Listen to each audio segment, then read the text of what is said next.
Bonsoir les Tanuki rôlistes.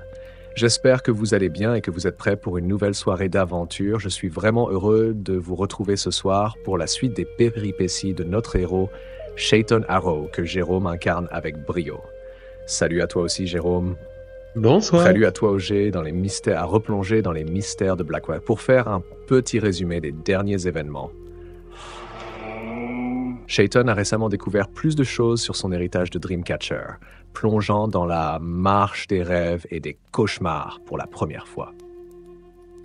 Après avoir repoussé des cauchemars et découvert que ces créatures oniriques peuvent influencer le monde réel, Shaiton se retrouve confronté à une nouvelle réalité où la frontière entre rêve et réalité devient floue. En parallèle, il a commencé à explorer la vie sociale de Blackwater High en se rapprochant de nouveaux amis comme Sam et Jade, tout en entrant dans le monde plus dangereux de la criminalité avec les Spirits, Coyotes.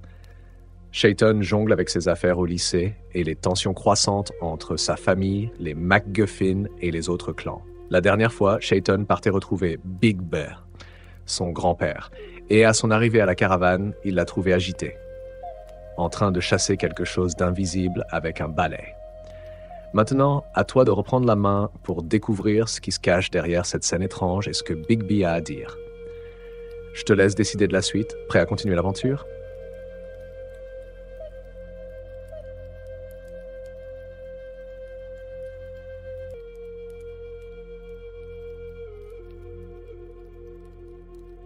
Mais j'aperçois mon grand-père donc qui est avec ce balai en train de s'exciter. En fait, j'ai l'impression qu'il essaye de taper quelque chose avec son balai qui se trouve sous la caravane, en pestant un dialecte natif.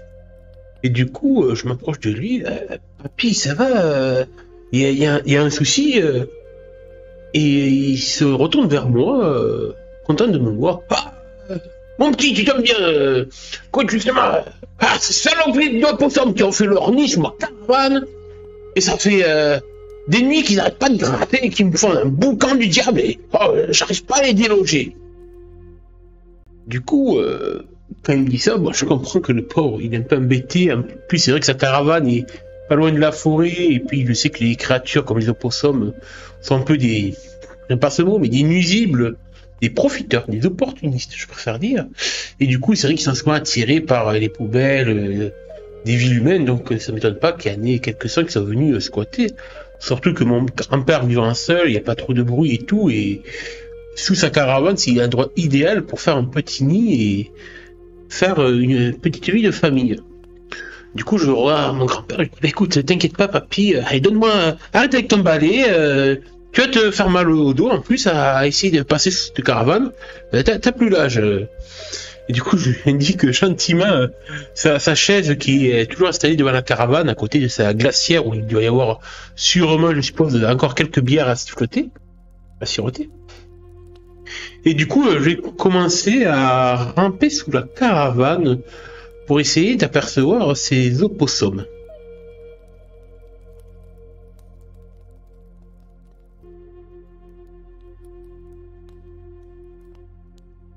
Alors que tu rampais sous la caravane, le sol est un peu humide, recouvert de feuilles mortes et de quelques débris. Sous l'ombre de la caravane, tu aperçois un petit groupe d'opossums recroquevillés dans un nid de fortune. C'est une mère avec ses petits et ils te regardent d'un air à la fois curieux et méfiant. L'un des petits grimpe sur le dos de sa mère tandis que cette dernière émet un petit grognement essayant de protéger sa progéniture. Tu vois que ces créatures ne sont pas particulièrement dangereuses, mais elles se sont clairement installées pour rester. Ton grand-père, installé sur sa chaise avec une bière à la main, te regarde en souriant et dit « Alors, t'en fais quoi de ces squatteurs? T'as une idée pour les faire dégager sans leur faire trop de mal ?» C'est un moment qui pourrait te rappeler l'importance de l'équilibre entre nature et tradition. Un écho subtil à ta situation actuelle avec ton héritage de Dreamcatcher. Tu te retrouves face à une décision. Comment vas-tu gérer cette petite famille d'opossums? Tu peux choisir plusieurs approches ici. 1. Utiliser la ruse et l'intelligence pour essayer de trouver un moyen de les faire partir sans les blesser. 2. La force et la passion en tentant de les effrayer pour qu'ils déguerpissent rapidement.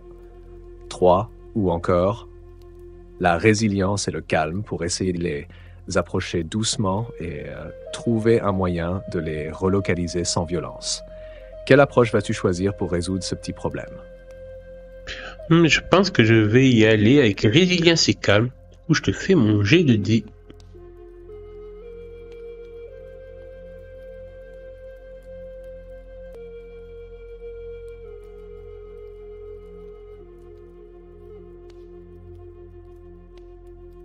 D'accord, fais-moi ton jet de dés et dis-moi le résultat. Ok, alors, résilience et calme, je fais une approche à 0. C'est pas tout que le calme est là, j'essaye quand même, c'est des animaux, les options que je trouve pas si désagréables, j'aime bien, j'ai trouvé que assez rigolo, surtout quand ils se suspendent avec leur queue à un arbre, ils ont une petite queue principe, et leur technique aussi pour faire le mort, pour éviter les prédateurs. Là, de voir en plus que c'est une mère avec ses petits qui commencent à grimper sur son dos pour se mettre en sécurité, ouais, j'avoue que j'y suis sensible à ce petit charme animal. Oh putain, je vais me faire niaquer. Et c'est magnifique, 1-2.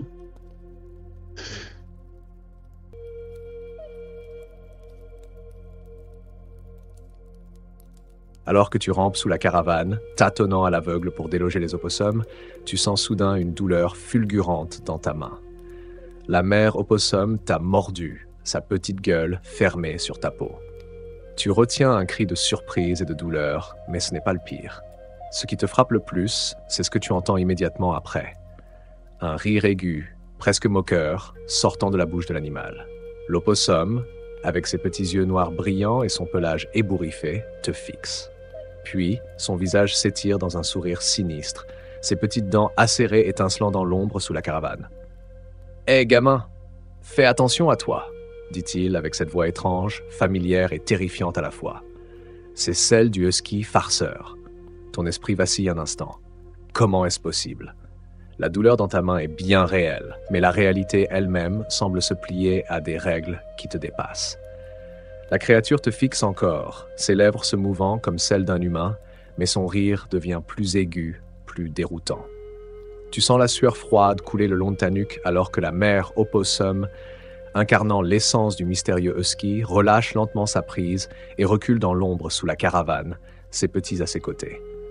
Ton cœur bat à toute allure et tu restes allongé là, stupéfait, ton esprit tentant de comprendre cette nouvelle incursion du surnaturel.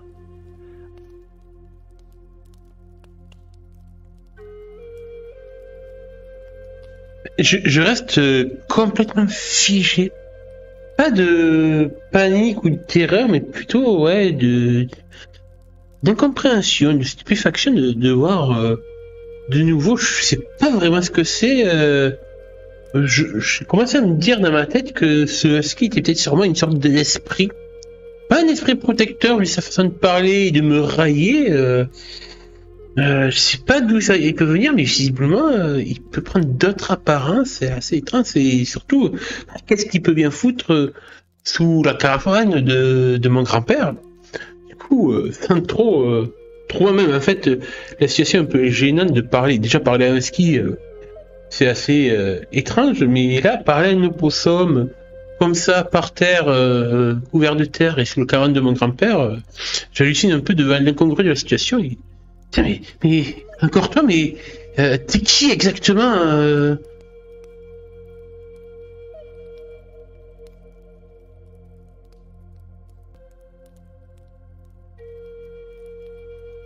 Alors que tu restes allongé là, la terre froide sous ton ventre et les mains légèrement tremblantes après la morsure, tu murmures ces mots dans un mélange de stupéfaction et d'exaspération.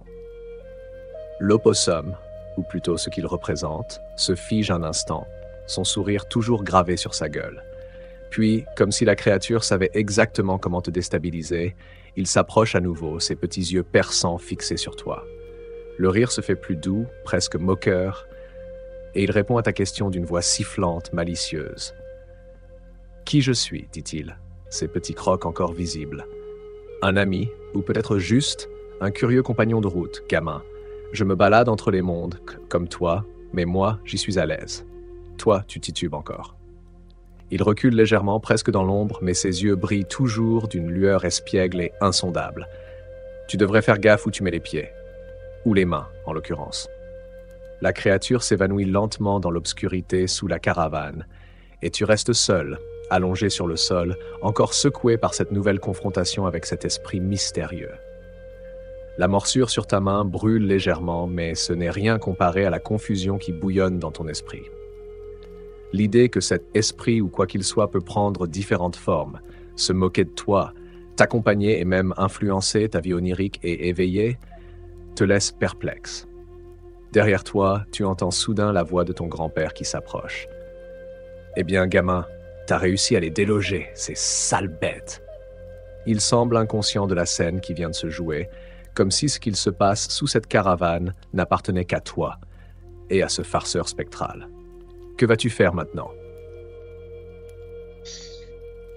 La voix de mon grand-père me ramène un peu à ma réalité et du coup je rampe un peu en marche arrière en jouant des couilles et des genoux et je sors de sous la caravane complètement le pantalon et le t-shirt du moniteur c'est recouvert de terre humide. Je la mets en sang en plus.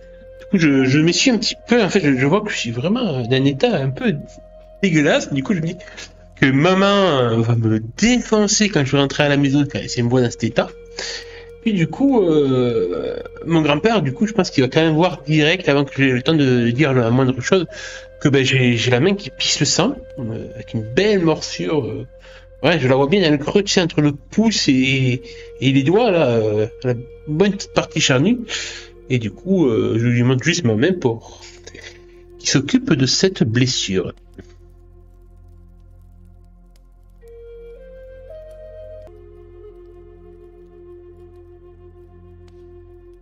Ton grand-père s'approche rapidement en voyant l'état de ta main, fronçant les sourcils avec une grimace de désapprobation. « Bon sang, gamin, t'aurais dû faire attention. Ces bestioles peuvent être féroces quand elles protègent leurs petits. » Il te prend doucement la main, inspectant la morsure ensanglantée, avec un mélange de tendresse et de sérieux. Tu sens la chaleur de sa main calleuse contre la tienne, un contact rassurant malgré la douleur. Il te guide vers la vieille table à l'extérieur de la caravane, fouillant dans une petite boîte en bois où il garde des bandages et quelques remèdes traditionnels. « Assieds-toi là, dit-il tout en sortant un pot de baume à base de plantes. Ça va pas soigner comme par magie, mais ça désinfectera et aidera à cicatriser plus vite. » Alors qu'il commence à nettoyer la plaie et appliquer le baume, il te regarde avec une lueur de curiosité dans les yeux. « Dis donc. T'as l'air perturbé. C'est juste la morsure qui te tracasse ou il y a autre chose? Il sait que quelque chose te travaille, comme s'il pouvait sentir que ce n'était pas simplement une rencontre ordinaire avec un opossum.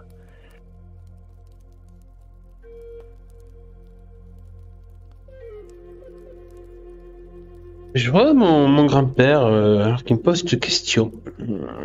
Et en fait, pas trop envie de lui parler de cet esprit à la fois au possum, tantôt au ski, qui a l'air d'être à la fois une sorte de guide, mais qui peut pas s'empêcher en fait d'avoir cet aspect espiègle farceur avec moi.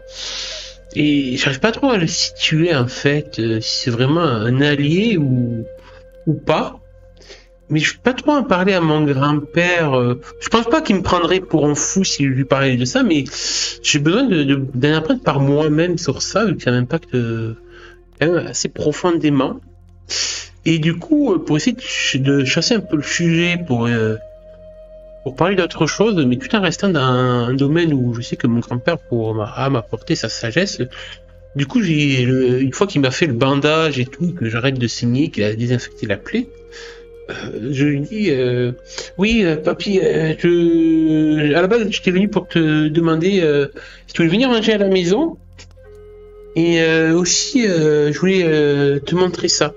Et du coup en fait je vais fouiller dans mon sac à dos vu que je rentrais du lycée, du coup j'avais toujours avec moi mon sac à dos d'élève et en fait j'avais pris depuis le matin en fait le carnet de mon arrière-grand-père qui m'avait donné, mais aussi l'attrape-rêve que du coup j'ai utilisé la veille au soir pour contrer ce mystérieux cauchemar de la femme araignée dans le rêve de Marigold. Et du coup, en fait, je lui sors et je lui montre en le posant sur la table. Et je lui dis, je sais pas, j'arrive pas encore à trop expliquer ce qui s'est passé, mais je crois que je suis un peu hésitant quand je dis ces mots. Ma première expérience de Dreamcatcher.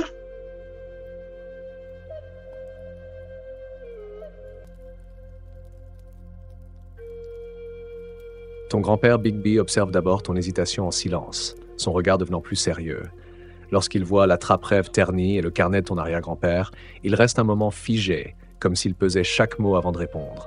Il pose lentement sa main sur la trappe-rêve, les doigts effleurant doucement les fils usés. « Ah, tu as franchi le pas, hein ?» dit-il d'une voix plus basse, presque solennelle.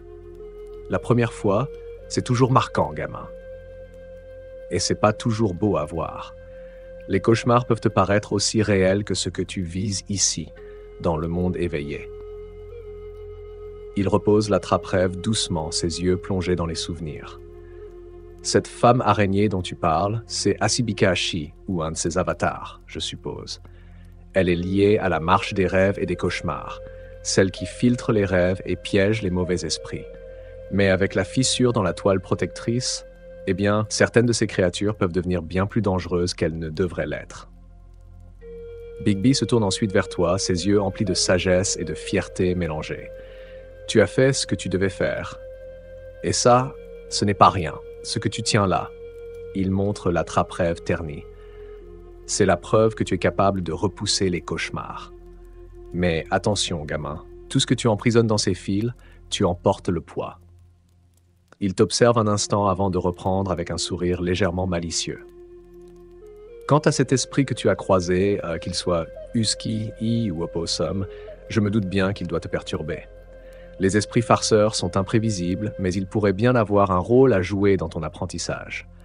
La question, c'est: es-tu prêt à l'accepter, même s'il t'emmène sur des chemins que tu ne comprends pas encore? Il te fixe un instant, laissant le silence peser, te donnant le temps de digérer ses mots. Puis il éclate d'un rire léger, essayant de détendre l'atmosphère. Et pour ce dîner, j'accepte volontiers, ça fait longtemps que je n'ai mangé avec ta mère et Mika. Et puis, je pourrais peut-être t'apprendre encore quelques trucs sur ces attrape-rêves si ça te tente. Il te donne une tape amicale sur l'épaule, te laissant le temps de réfléchir à tout ce que tu viens de vivre.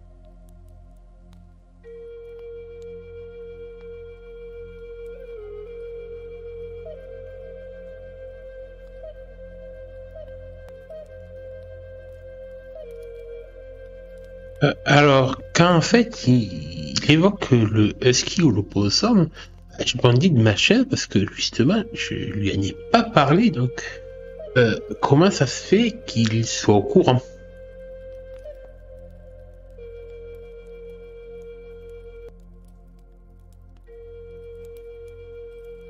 Lorsque tu réagis à la mention de l'opossum, Bigby esquisse un sourire malicieux comme s'il avait anticipé ta question. Il lève lentement les yeux vers toi et répond en haussant un sourcil. « Ah, je me doutais bien que c'était pas un opossum ordinaire qui te mordait. Tu vois, dans ce monde, et celui des rêves, il y a des choses qu'on ne peut pas toujours expliquer simplement. Quand tu es Dreamcatcher, tu es connecté à la toile d'Asibikashi. Et cette toile, elle ne s'arrête pas aux rêves. Elle passe dans chaque recoin de notre monde, veille sur les esprits qui traversent. Et certains de ces esprits, ils ont un flair pour repérer les jeunes Dreamcatchers qui se cherchent. Ils se grattent la barbe en riant doucement. Ce genre d'esprit, qu'il soit sous la forme d'un husky ou d'un opossum, n'est pas là par hasard. Ils se montrent à toi parce qu'ils ont quelque chose à t'apprendre, ou à t'infliger, va savoir. Et crois-moi, ils aiment tester la patience de ceux qui viennent à peine de découvrir la marche des rêves. J'ai déjà vu des esprits farceurs comme ça traîner près des jeunes qui hésitent encore à accepter leur rôle. Bigby te donne une petite tape sur l'épaule avant de continuer, plus sérieux cette fois. Fais attention à ces esprits. Ils peuvent être espiègles, mais il ne faut jamais sous-estimer leur pouvoir ni leur influence sur toi et sur la toile. Leurs intentions ne sont pas toujours claires, mais ce qu'ils veulent, ça, tu finiras par le découvrir. Reste juste vigilant, mon petit. Il te laisse digérer ses paroles, visiblement au courant de bien plus de choses qu'il ne laisse transparaître. Tu sens que malgré ses allures de vieux fou farceur, ton grand-père garde un savoir profond sur ses esprits et les mystères qui t'entourent.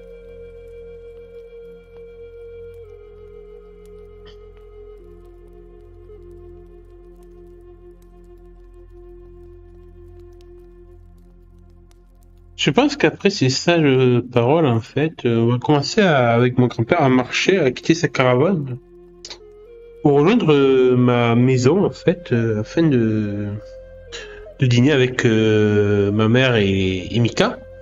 Du coup, en chemin, ouais, je pense que mon grand-père pourrait m'interroger un petit peu sur comment ça se passe au lycée. Et du coup, on va un peu parler tranquillement de ça. Je lui parlerai du cours de mécanique que j'ai commencé à faire, que je suis en train de retaper une Corvette. Pourquoi que je commençais aussi à me faire des nouveaux amis, Sam et Jeanne. Par contre, bien entendu, je ne lui dis surtout pas que j'ai commencé à vendre de l'herbe et que j'ai fumé avec Sam et Jade, et aussi qu'il y a une MacGuffin au cours de mécanique. Par contre, j'aurais quand même, je pense, une question justement à lui poser, en lui demandant si ça peut arriver en fait que quand on fait un rêve, dans la marche des rêves et des cauchemars, est-ce que des esprits différents, par exemple 3 esprits, peuvent se retrouver en fait dans le même rêve? Parce qu'en fait, je suis en train de repenser à ce qui m'est arrivé quand j'étais en train de fumer de l'herbe et de planer un peu avec Sam et Jade, et que j'avais fait une crise de narcolepsie. Qu'on s'était retrouvés tous les 3 dans le même rêve. Donc bien sûr, je lui dis vraiment pas que c'était un fumant de l'herbe. Ouais, je veux juste lui dire que je lui demandais si c'est normal de pouvoir faire un rêve en commun avec d'autres personnes.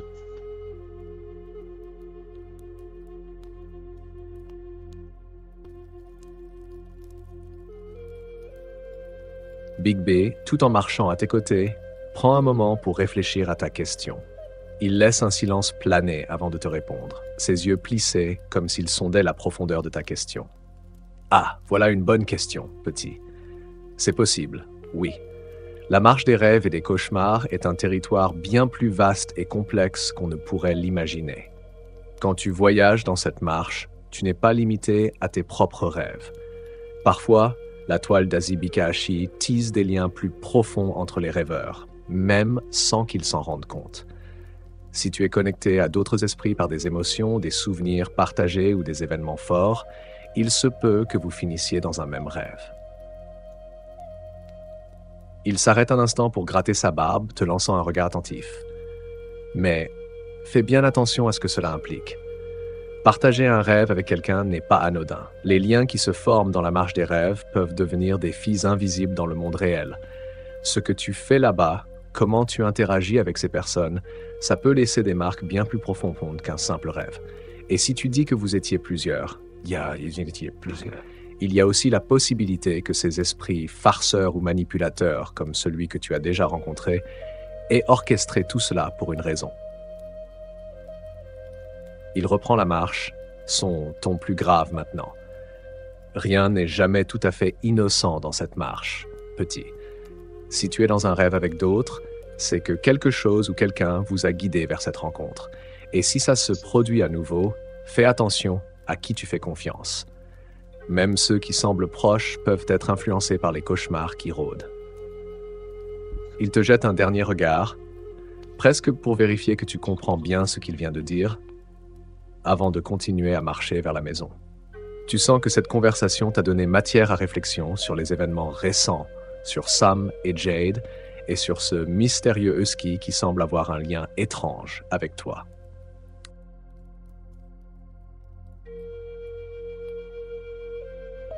On arrive à la maison, alors que le soir commence à tomber sur Blackwater.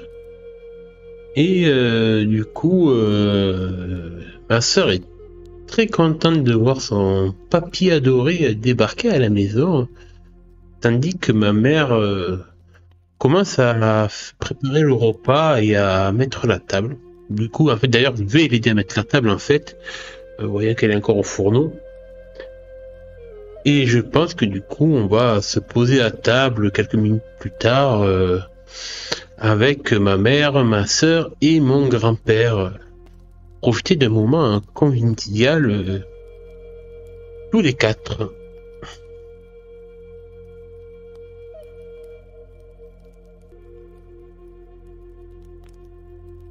Alors que le crépuscule s'installe doucement sur Blackwater, la maison se remplit d'une ambiance chaleureuse.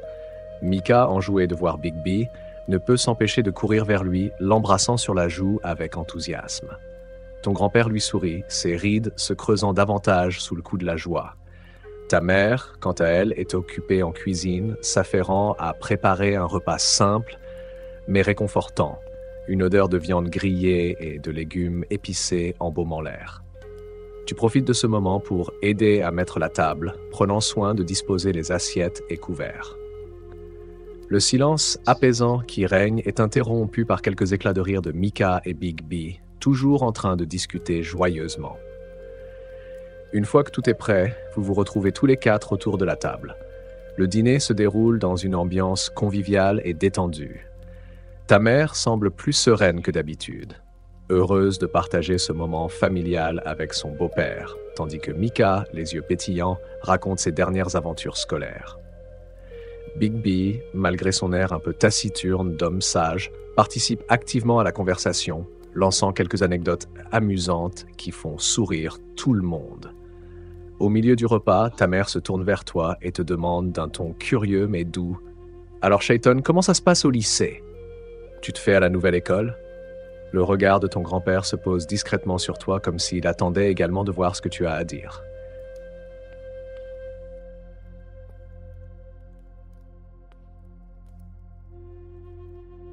Ouais, ça va, ça va. Je commençais aujourd'hui mon cours au club de mécanique. C'était bien, comme tu l'as dit, là, pour réparer la corvette.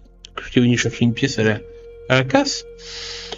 Donc sinon, ouais, le prof, bon, c'est les profs, tu sais, puis ils débinent leurs cours, puis sans forcément s'intéresser à nous.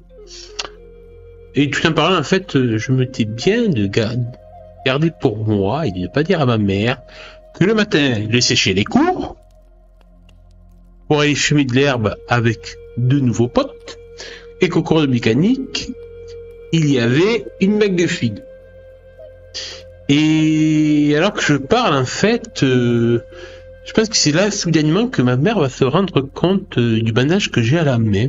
En fait, depuis qu'on est arrivé à la maison, j'ai un peu tout fait pour essayer de cacher ça. Par exemple, tiens, rabaisser un petit peu la manche de ma chemise sur ma main, en essayant de faire en sorte que elle croise jamais mes mains quand je mettais la table et tout. Mais c'est vrai que là, en fait, au repas, en fait, à un moment de prendre une bouteille d'eau pour me resservir mon verre, je me rends pas compte, je me sers de ma main blessée. Et du coup, je pense que les yeux de ma mère vont s'arrêter sur cette blessure.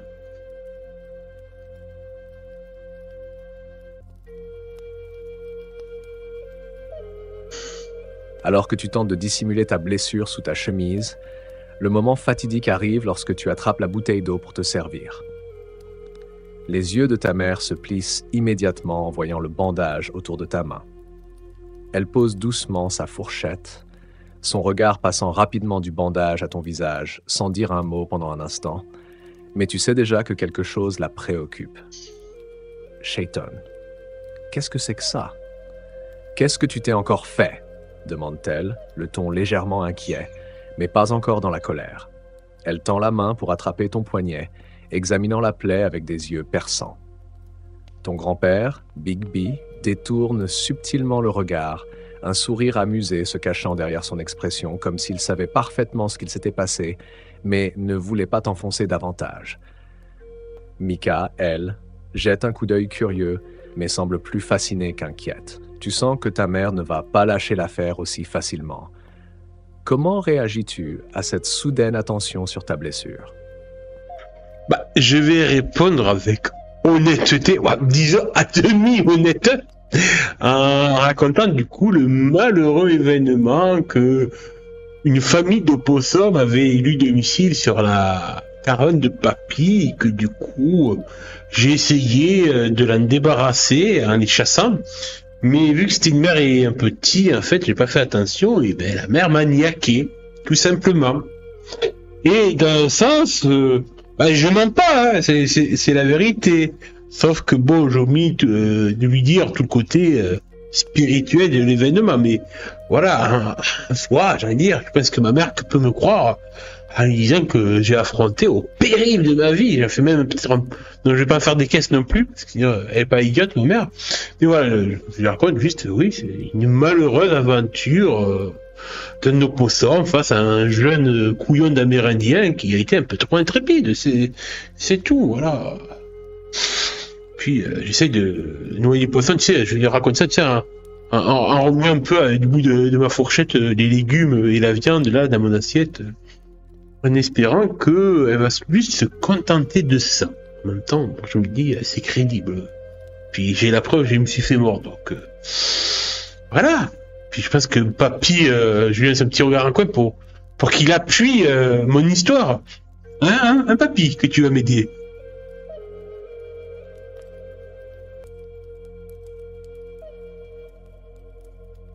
Ta mère t'écoute attentivement, et même si ton histoire est crédible, elle plisse légèrement les yeux, comme si elle cherchait à détecter le moindre soupçon de mensonge.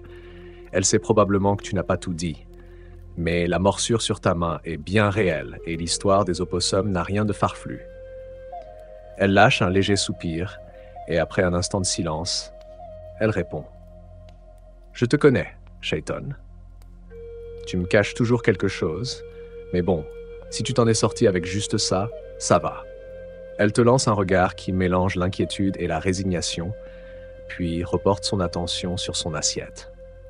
Ton grand-père, lui, joue parfaitement le jeu. Il croise ton regard et hoche la tête avec un petit sourire, avant d'ajouter avec un ton amusé « Oh oui, ces sales bêtes. Elles sont malignes et féroces, surtout quand elles protègent leurs petits. Je te l'avais dit, gamin, fallait les laisser tranquilles. » Mika, de son côté, éclate de rire. « Un opossum t'a eu, Shaiton? T'es vraiment le roi des casse-coups. » Ta mère finit par ajouter, plus calmement, « La prochaine fois, sois plus prudent, d'accord? Ça aurait pu être pire. » Tu sens que l'atmosphère se détend légèrement autour de la table, même si tu devines que ta mère ne laisse pas tout passer.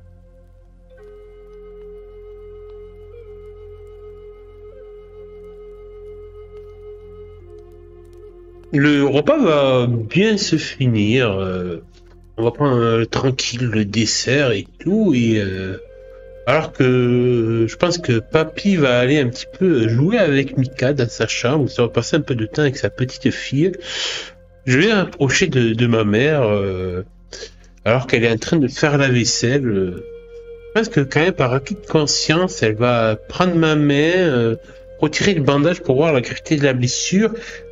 Redésinfecter. C'est pas qu'elle fait pas confiance à mon grand-père, mais elle sait qu'il utilise toutes ces herbes et pommades médicinales ancestrales, donc bon, elle est quand même plus dans l'ère du temps moderne, donc elle préfère quand même la médecine actuelle. Et du coup, alors qu'elle est en train de me refaire mon bandage, une fois que tout est bien nettoyé, qu'elle s'est rassurée, je pense que j'ai abordé un autre sujet, un petit peu, qui me trotte dans la tête en fait. Maman, dis-moi, je voulais savoir, ce week-end, tu crois qu'on pourrait rendre visite à papa? Et en fait, j'attends sa réaction, car du coup, pour rappel, mon père, Cal Haro, est en prison. Et c'est vrai que ça fait un moment qu'on n'est pas allé lui rendre visite, donc j'avoue que, avec tout ce qui m'arrive en ce moment, j'ai besoin aussi un peu de me raccrocher, je pense, à ma figure paternelle, parce que pour moi, mon père, voilà, c'est un modèle. C'est vraiment de lui que je m'inspire pour concevoir ma façon de voir le monde. Je sais que c'est pas très glorieux vu son passif criminel, mais ouais, pour moi, là, je ressens le besoin de voir mon père et de lui parler et de quérir sa guidance. Donc j'espère en fait que ma mère va accepter qu'on aille le voir. Il n'y a pas de raison. Hein. Je suppose qu'elle a des façons besoin des fois de lui faire le compte rendu de ce qui se passe au gang des Spirit Coyotes, au club, pour le tenir au courant.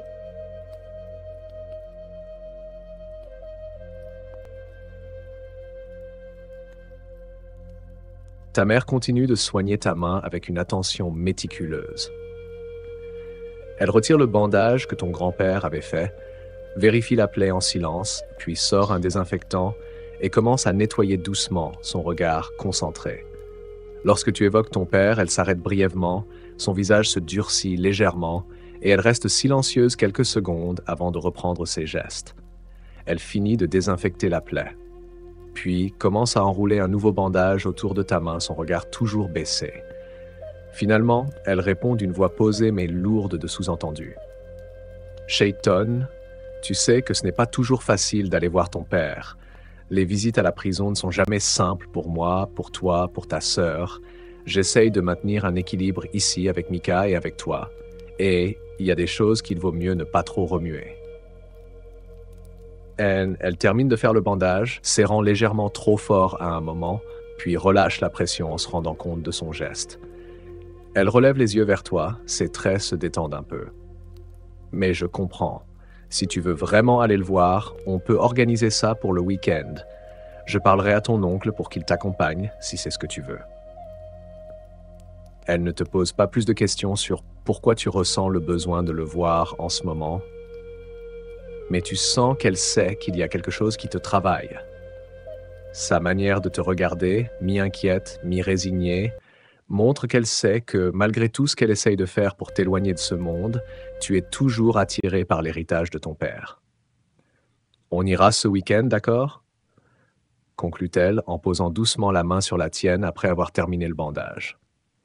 Le silence qui suit n'est pas tendu, mais lourd de cette dynamique familiale que vous entretenez autour du nom de Calaro.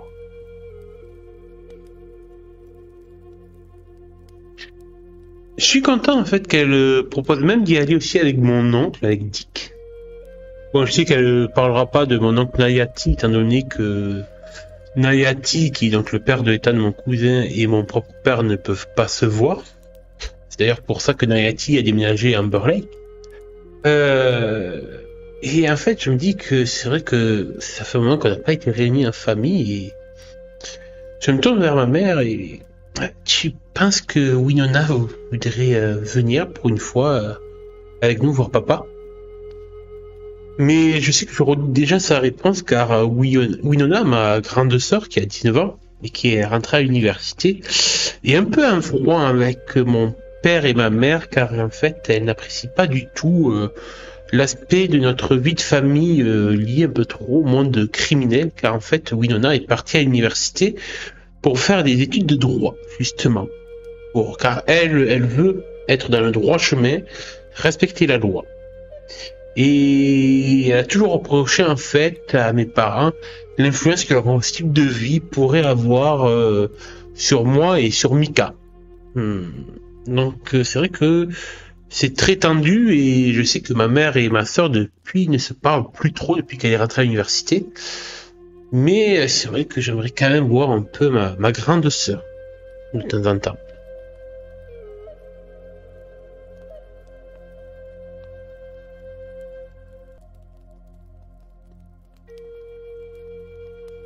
Ta mère serre un peu les lèvres en entendant la mention de Winona. Elle pose la serviette avec laquelle elle t'a soigné sur le plan de travail, puis soupire doucement. Tu sais bien que Winona est ton père, c'est compliqué. Elle n'a pas vraiment envie de retourner là-bas. Je ne sais même pas si elle viendrait, même si je lui demandais.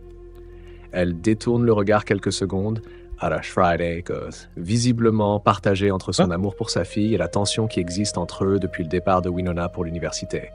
Elle fait sa vie maintenant. Et tu sais, elle a ses propres raisons pour rester à l'écart de tout ça. Elle te regarde de nouveau, son regard plus doux cette fois-ci. Mais si tu veux, je peux toujours lui passer un coup de fil et lui proposer, après tout, tu es son frère et je sais qu'il tient beaucoup à toi. Et Oula, tu bugs. Même si elle s'éloigne de la famille. Elle te donne un léger sourire, même si tu sens une ombre de tristesse derrière. Ta mère est consciente des tensions au sein de la famille et malgré tout, elle essaie de préserver l'unité, bien que cela soit difficile. Si elle ne veut pas venir, tu pourras toujours lui rendre visite à l'université, non? Ça vous ferait du bien à tous les deux, de discuter, loin de tout ça. Elle te laisse le choix, mais tu vois bien qu'elle n'est pas très optimiste à l'idée que Winona change d'avis. Pourtant, elle est prête à essayer pour toi. J'accepte un peu sa réponse en fait. Je comprends que ouais, c'est pas évident avec Winona en effet. Mais par contre, je m'illumine d'un sourire quand elle me dit que peut-être en fait c'est moi qui pourrais rendre visite à ma soeur à l'université. Et j'avoue qu'en fait l'idée est séduisante. Ça me ferait peut-être du bien aussi d'aller à Des Moines parce que ma soeur du coup elle est à l'université de Des Moines, vu qu'on est dans l'Irois, au niveau de l'université de droit. Donc ouais, l'idée me séduit, donc je garde d'un coin de ma tête parce que je sais que ça sera pas pour tout de suite que je pourrai aller dans la grande ville de l'État. Mais je suis satisfait et en fait je vais serrer ma mère dans mes bras, la remerciant pour ce qu'elle fait.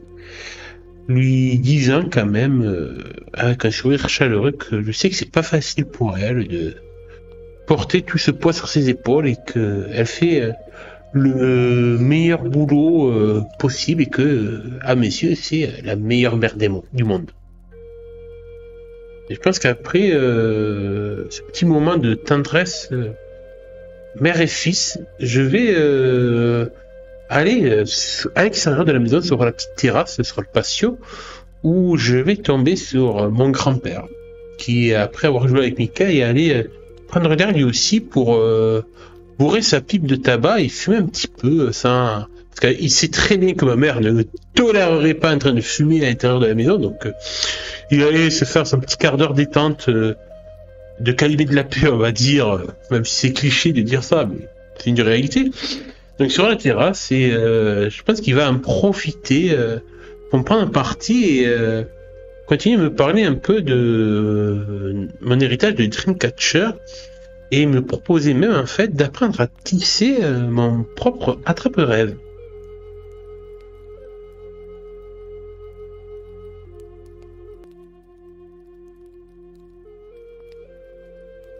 Lorsque tu rejoins ton grand-père sur la terrasse, l'air frais du soir contraste agréablement avec l'atmosphère de la maison. Bigby, assis sur une vieille chaise en bois, bourre tranquillement sa pipe avec du tabac. Son regard perdu quelque part entre les arbres bordant la maison et le ciel nocturne. Il te remarque approcher, puis t'adresse un sourire malicieux en tirant quelques bouffées de sa pipe. « Eh bien, mon garçon, je vois que ta mère t'a bien soigné. Mais... » Il tapote légèrement sur la pipe pour en chasser les cendres. Ce n'est pas juste ta main qu'il faut apprendre à guérir. Il y a un autre chemin que tu dois suivre. Oh. Il inspire longuement une nouvelle bouffée avant de continuer, son regard se faisant plus intense. Ton voyage ne fait que commencer, Shayton. Tu as déjà pris pied dans la marche des rêves et des cauchemars, et je sais que tu l'as senti. Cette responsabilité qui pèse sur tes épaules. Tu as déjà utilisé l'attrape-rêve que je t'ai donné, mais il est temps que tu en fabriques un toi-même. Il se lève lentement, venant se tenir à tes côtés. Ses mouvements sont toujours empreints de cette vieille sagesse, celle de quelqu'un qui a vu bien des choses que d'autres ne pourraient jamais imaginer. Il sort alors de sa poche un petit sac en cuir rempli de plumes, de perles et de petits fils, te tendant le tout. Apprendre à tisser ton propre attrape-rêve, c'est bien plus que de simples gestes. Chaque fil, chaque nœud, chaque plume que tu y mets doit refléter tes intentions, tes forces, mais aussi tes craintes. Car une fois achevé, cet objet ne te servira pas qu'à attraper les cauchemars. Il te connectera à la toile d'Azibika-Hashi et te rendra maître de ta propre marche. Ton arrière-grand-père savait cela. Et toi, tu dois le savoir aussi. Il t'invite à t'asseoir à ses côtés. Nous pouvons commencer maintenant, si tu es prêt. Mais sache que cet acte est une forme de méditation. Ce que tu tisses ici, tu le tisses dans ta propre âme. L'idée de tisser ton propre attrape-rêve te semble à la fois intrigante et lourde de sens. C'est un pas de plus vers ton rôle de Dreamcatcher. Un pas que tu sens inévitable, mais aussi nécessaire.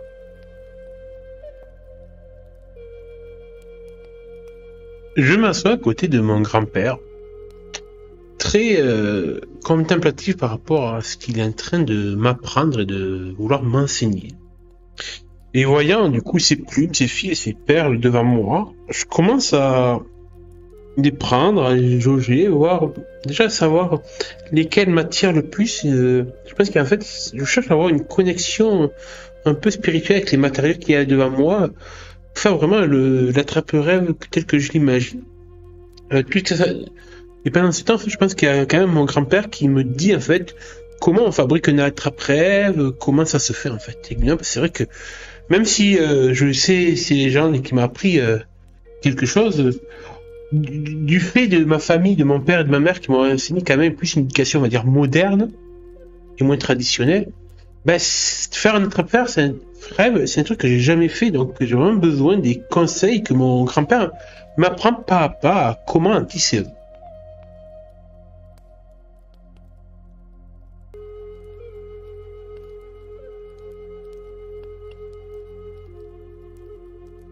Ton grand-père observe attentivement tes gestes, alors que tu examines les plumes, les perles et les fils, semblant satisfait de te voir entrer dans ce moment de contemplation. Il prend une bouffée de sa pipe avant de te parler d'une voix calme, mais empreinte de sagesse. Chaque attrape-rêve est unique, tout comme celui qui le tisse. Il n'y a pas de règles strictes, seulement des guides que tu dois suivre en fonction de ce que tu ressens. Le plus important est que tu y mettes ton intention. Il attrape un cerceau en bois, fin mais robuste, et te le tend. Ce cercle est le début de tout. Il représente la toile de la vie, sans commencement ni fin, un cycle. Avant de commencer à tisser, tu dois le bénir. Passe-le dans la fumée de ta pensée et murmure ce que tu souhaites y emprisonner, que ce soit les cauchemars, tes peurs ou même un souhait. Il te montre comment tendre les fils en étoiles, un geste à la fois simple et complexe. Le tissage représente les choix que tu fais dans la vie. Chaque nœud que tu fais est une décision, et chaque décision influence ton chemin. Lorsque tu commences à tisser, fais le premier nœud près du haut du cercle, puis enchaîne de manière régulière tout autour. Bigby attrape doucement tes mains pour te guider dans les premiers gestes, comme s'il voulait que tu ressentes la fluidité du tissage. Garde toujours une intention claire en tête. Ce n'est pas juste un objet, c'est un symbole de protection, et c'est aussi une porte. Alors que tu continues de tisser, il ajoute quelques conseils sur la décoration. Les plumes et les perles que tu choisis représentent les esprits qui te guideront. Si une plume t'appelle, c'est parce qu'un esprit souhaite marcher à tes côtés. Accroche-la à ton attrape-rêve. Mais souviens-toi, elle est là pour t'aider, pas pour faire le travail à ta place. Petit à petit, sous ses conseils et ses récits, tu commences à voir le motif prendre forme, comme un fragment de toile d'araignée qui se dessine lentement entre tes doigts. Je me rends compte que je prends vraiment plaisir à passer ce moment avec mon grand-père. Car mes pensées retournent un petit peu auprès de mon père, et c'est vrai, d'après le peu que ce dernier m'a parlé de sa relation avec Bigby, ils n'avaient pas forcément la même relation que moi j'entretiens avec mon grand-père. D'après ce que j'ai compris, entre grand-père et papa, c'était pas forcément la joie, et niveau éducation, c'est pas au beau fixe. Je pense que c'était leur mode de vie trop diamétralement opposés l'un de l'autre. Et du coup, je suis content de voir qu'avec mon grand-père, moi, je peux renouer avec lui. Et je me rends compte qu'en fait, alors que je suis en train de tisser, de choisir des plumes, d'ailleurs, je vais mettre une plume de faucon, je le vois en fait sourire, mon grand-père, et je sens qu'il est heureux, de serait-ce qu'en fait, avoir l'occasion de transmettre quelque chose à son petit-fils. Il n'a pas pu le faire avec son fils, du coup, de le faire avec moi, je pense que ça lui fait vraiment plaisir de pouvoir partager ce moment, ce pourquoi je pense il aspire de transmettre son propre héritage à quelqu'un.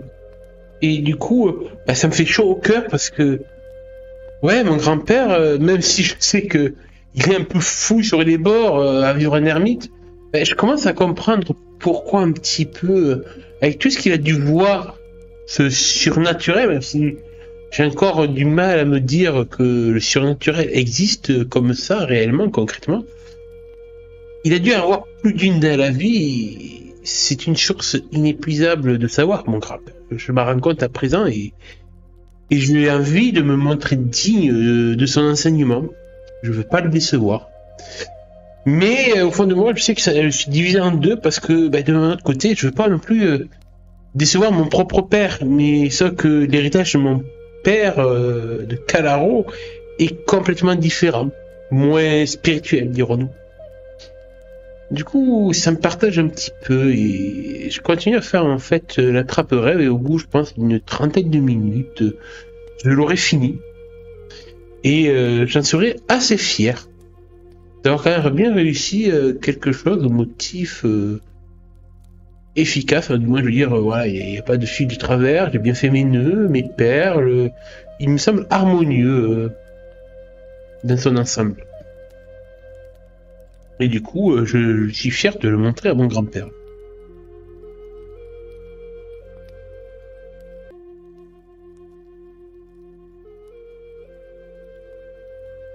Ton grand-père regarde ton attrape-rêve terminé avec un sourire empreint de fierté. Il lève légèrement son menton comme pour mieux observer les détails, puis il tend la main pour toucher doucement la toile que tu as tissée. Il fait vibrer légèrement les fils comme s'il testait leur résistance spirituelle autant que leur solidité matérielle. Tu as fait du bon travail, Shaiton. L'équilibre est là et tu y as mis ton intention. C'est tout ce qui compte. Dit-il d'une voix chaleureuse. Ce n'est pas parfait et c'est très bien ainsi. Les imperfections sont ce qui rend un attrape-rêve puissant. Elles reflètent les imperfections de la vie et des rêves. Mais celui-ci, il est à toi et il te protégera tant que tu respectes ce lien avec la toile de la vie. Il observe la plume de faucon que tu as choisie et son sourire s'élargit. Le faucon, un bon choix. Il symbolise la vision claire, la vigilance. Dans tes voyages oniriques, il t'aidera à voir au-delà des illusions et à trouver ton chemin à travers les cauchemars. Il pose une main sur ton épaule, un geste qui semble lourd de sens, presque rituel. Je suis fier de toi, petit. Ton père et moi, nous avons toujours été en opposition sur bien des choses, mais cela ne veut pas dire qu'il ne respecte pas ce que je t'enseigne. Il a simplement choisi une autre voie. Mais toi, tu es au croisement. C'est à toi de décider comment tu souhaites avancer. Son regard devient plus grave, presque solennel. N'oublie jamais que la marche des rêves et des cauchemars est pleine de dangers. Mais tant que tu gardes en toi cette force, celle de tes ancêtres, et que tu fais confiance à la toile d'Azibika-Ashi, tu trouveras toujours une sortie. Il te laisse quelques instants pour contempler ton œuvre et digérer ses paroles, avant de prendre une dernière bouffée de sa pipe et de regarder les étoiles qui commencent à scintiller dans le ciel. Allez, va te reposer maintenant. Ton attrape-rêve veillera sur toi cette nuit. Et souviens-toi, même si je ne suis pas physiquement là, je veille toujours d'une manière ou d'une autre. C'est un moment simple, mais puissant, rempli de connexion et de transmission, et tu te sens à la fois apaisé et renforcé en te levant pour rentrer.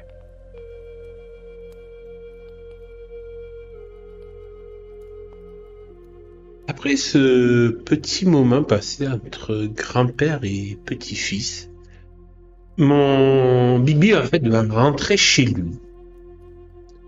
Alors que la nuit est bien avancée. Me remercie encore une dernière fois, ainsi que ma mère et ma petite sœur, de ce moment passé en famille. Car au final, je sais qu'en fait, même si mon grand-père joue les solitaires dans sa caravane depuis la mort de sa femme, ma grand-mère, ça lui a fait sur un très plaisir de passer un moment comme ça, ce petit repas de famille. Ça l'a coupé de sa solitude et même si je sais qu'il ne l'avouera pas, il a beaucoup touché. Je lui propose cela. Et je le regarderai s'éloigner dandinant, ce vieux gros bonhomme avec ses deux petites tresses natives. Son chapeau, sa grosse vieille besace en cuir, où il range tout son fourbi de médecine. Et me disant que, ouais, c'est vrai que j'ai toujours rêvé d'être comme mon père, d'être un leader charismatique, un chef de gang, intrépide et tout, mais c'est vrai que peut-être avoir un petit côté comme mon grand-père dans ma future personnalité me dérangerait pas et ça serait un bel hommage à rendre à cet homme qui m'apprend encore beaucoup dans ma vie. Et je pense que ces enseignements me sont vraiment, et encore plus aujourd'hui, plus que précieux pour grandir et survivre dans ce monde que je découvre. Une fois que j'aurais vu ces silhouettes s'éloigner dans la rue et dans la nuit de Blackwater, je rentrais à la maison et en fait je me rends compte qu'en rentrant, même si je me suis un peu poussiété et tout depuis avant le repas, je suis quand même assez crasseux d'avoir foutu mes habits sous la caravane. Du coup, je vais souhaiter bonne nuit à ma mère et à ma sœur et à ma sœur. En fait, je vais aller à la salle de bain. Je me déshabille, pantalon, t-shirt, chaussettes. Caleçon, tout dans la machine. Je vais lancer une machine parce que oui, je suis quand même un ado responsable. Je sais faire mes propres machines à laver, histoire que ma mère n'ait pas tout le travail. Et je vais prendre une bonne douche, bien chaude, histoire de me relaxer. Faire un peu le point et enfilant un pyjama pour la nuit, je vais me poser dans mon lit. Continuer un petit peu de lire le carnet de mon arrière-grand-père en posant la trappe-rêve que je viens de tisser sur ma table de chevet. Et au bout d'un moment, je vais entendre un petit grattement à la vitre. Et en me retournant vers ça, je constaterai qu'il s'agit d'un opossum avec ses petits surlotos qui gratte à ma vitre.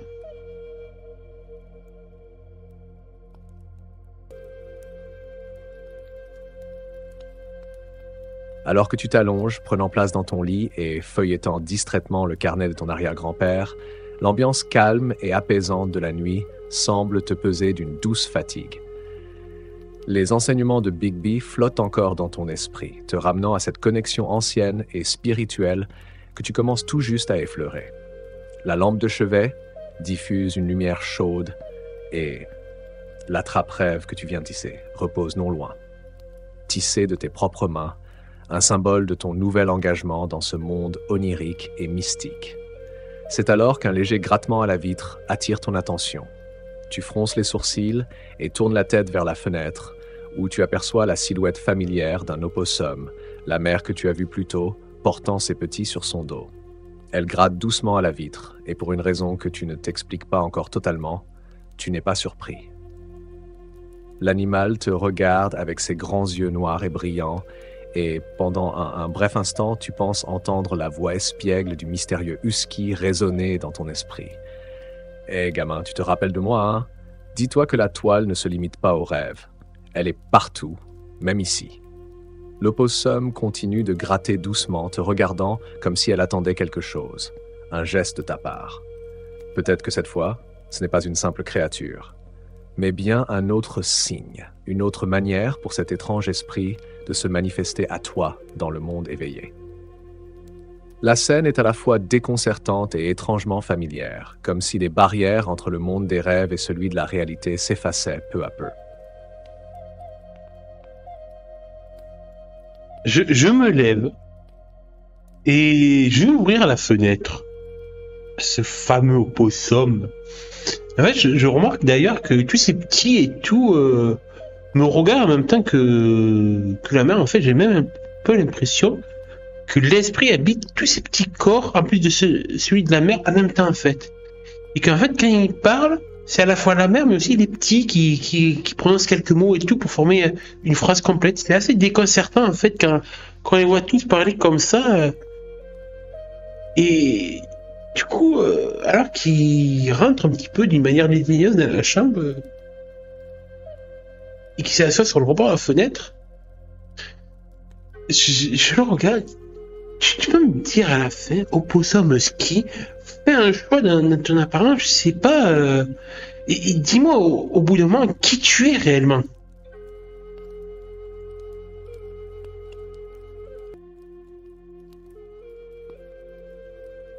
L'opossum, suivi de ses petits, grimpe dans ta chambre avec une nonchalance désarmante, s'installant confortablement sur le rebord de la fenêtre, comme si c'était un invité régulier. Tu observes, perplexe, alors que la créature lève ses yeux noirs vers toi et au même moment, ses petits émettent des murmures discrets, chacun formant une partie de la phrase que tu entends.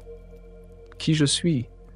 Est-ce vraiment important, gamin ? » Le ton est moqueur, et le sourire étiré que tu avais vu sur le husky se reflète à présent sur le visage de l'opossum. Les petits continuent de chuchoter en chœur, comme une danse étrange et déstabilisante. « Appelle-moi comme tu veux. Je suis celui qui garde un œil sur toi, qui t'accompagne entre les ombres de la toile. » La créature s'étire, les petits toujours accrochés à elle, et laisse échapper un rire étouffé, presque enfantin, mais avec une teinte de malice. Je t'ai dit, tu es amusant. Tu sais, il n'y a pas beaucoup de Dreamcatchers comme toi qui osent me parler, encore moins qui se posent la question de savoir qui je suis vraiment. Mais je vais te donner un indice. Le regard de la mère opossum devient plus perçant, et pendant une fraction de seconde, tu crois entrevoir derrière ses yeux l'éclat bleu familier du husky. Je suis l'esprit qui relie les rêves, qui traverse les cauchemars, et parfois, qui joue avec eux. Toi, tu es celui qui doit les attraper, non? Un petit rire s'échappe, tandis que l'opossum s'allonge tranquillement sur le rebord de la fenêtre. Fais tes choix, gamin. La toile d'Asibikashi est vaste et elle a beaucoup de fils. Certains mènent à des secrets, d'autres à des pièges. Mais moi, je suis juste là pour rendre les choses intéressantes. Puis, avec un clin d'œil espiègle, il ajoute « Mais si tu veux vraiment savoir qui je suis, tu devras me suivre un peu plus loin dans la marche, et ça !» Les petits opossums se balancent et hochent la tête en chœur. Ça va être drôle. Le mystère persiste, mais une chose est claire. Cet esprit, qu'il soit husky ou opossum, est bien plus qu'un simple guide.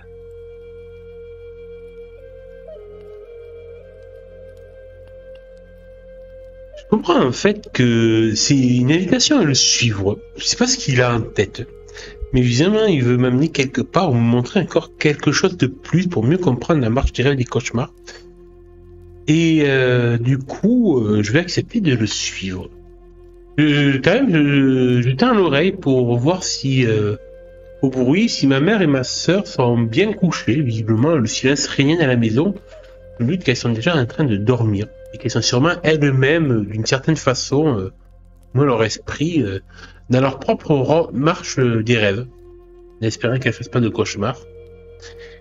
Et du coup, alors qu'en fait, je suis en pyjama et j'ai très bien compris que si je m'aventure dans la marche des rêves des cauchemars, j'y vais comme je suis également éveillé, donc c'est-à-dire surtout au niveau des habits.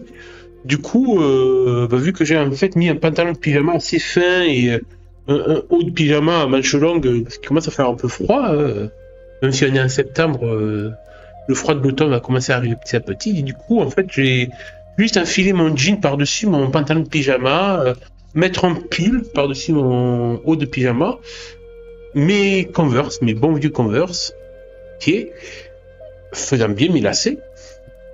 Et je vais finir de m'habiller en mettant le blouson des Spirit Coyotes de mon père, en me disant toujours que c'est pour moi ma forme de protection. Et du coup, je vais passer par la fenêtre pour sortir de la maison en douce, accompagné de mon nouvel ami, si on peut dire, l'opossum. Et alors que je le regarde marcher dans l'herbe devant moi, je m'arrête et je le fixe. Farceur. Ouais, je crois que je t'ai appelé farceur. Ça te va bien, juste un petit caractère. Il a l'air de bien prendre sa nouvelle appellation. Il a l'air de lui faire plaisir. Et je vois les petits opossums sourire en se balançant la tête sur le dos de la mer. Mais néanmoins, ça me perdure quand même toujours autant. Et je sais pas, je préfère quand même ton apparence de husky, ça me convient mieux.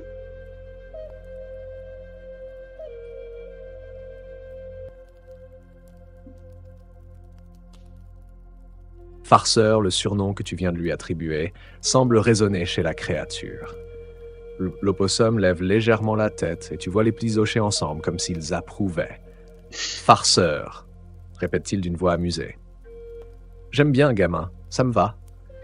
Les petits se mettent à ricaner doucement, comme un écho de cette acceptation, Oh, et tu trop ressens une joli. légère complicité s'établir entre toi et cette étrange entité. Ils se redressent lentement, avançant avec une aisance surprenante pour une créature si petite. Ne t'inquiète pas, gamin. Je peux changer d'apparence quand ça me chante, mais je garde celle-ci pour l'instant. Tu veux que je reprenne le husky? On verra, peut-être plus tard. Pour l'instant, viens. Il te lance un dernier regard espiègle avant de commencer à trottiner à travers la pelouse, disparaissant presque aussitôt dans l'ombre des arbres au loin. Tu respires profondément, jetant un dernier coup d'œil à la maison silencieuse, puis tu le suis sans hésitation, te glissant par la fenêtre et marchant dans la nuit fraîche. Le froid mord légèrement ta peau à travers tes vêtements, mais cela te garde alerte, prêt à tout ce qui pourrait arriver. Farceur te mène à travers les arbres, ses petits toujours accrochés à son dos comme une étrange petite armée en marche. Après quelques minutes, vous arrivez au pied d'un vieil arbre, dont les branches tordues semblent s'étirer vers le ciel comme des bras décharnés. Il s'arrête net devant un vieux puits en pierre, un endroit que tu ne te souviens pas avoir vu avant, malgré la proximité avec la maison. « C'est ici, gamin », dit Farceur, sa voix maintenant un peu plus grave, presque solennelle. « Si tu veux comprendre davantage la marche des rêves et des cauchemars, tu dois plonger plus profond. » Il te fixe avec son regard perçant, l'ombre de ses petits semblant se tordre sur le sol autour de lui. Le puits semble étrange, presque irréel, comme s'il n'était pas tout à fait du monde éveillé. Une brise passe, soulevant légèrement les feuilles mortes à vos pieds, tandis que Farceur attend ta réponse, prêt à te guider plus loin dans ce mystère insondable. Tu sens que quelque chose de plus grand t'attend au fond de ce puits. Eh bien, je pense que c'est le bon moment pour finir cette séance sur ça. C'est une note de mystère. Alors que Shayston se demande ce que peut bien cacher ce puits. Et quelles sont les intentions de son nouvel ami Farceur. Et du coup, mes chers Tanuki rôlistes, je vous dis à la prochaine pour voir où cela nous amène. Alors, il est vrai que dans cette histoire, j'essaie un peu de guider des fois mon maître du jeu IA vers un peu ce que j'ai envie d'explorer dans le jeu. Mais là, j'avoue, il vient de me prendre complètement au dépourvu avec cette histoire de puits. Je m'attendais pas du tout à ça, donc je suis vraiment curieux de voir la prochaine fois comment l'IA va continuer son histoire. Donc du coup, je vous dis à la prochaine fois pour le découvrir ensemble.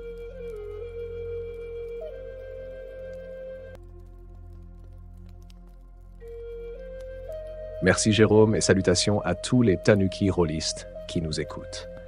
J'espère que vous avez apprécié cette séance pleine de mystères et de rebondissements. Shayton est maintenant à un tournant intrigant dans son voyage initiatique en tant que Dreamcatcher, guidé par l'étrange et espiègle Farceur. Qu'est-ce que ce puits cache? Que réserve la marche des rêves et des cauchemars à notre héros? Et comment tout cela va-t-il impacter sa vie réelle et son destin parmi les Spirit Coyotes? Vous le découvrirez la prochaine fois. Merci à vous, Tanuki Rôlistes, de nous avoir suivis, et rendez-vous à la prochaine séance pour la suite des aventures de Shayton. À très bientôt!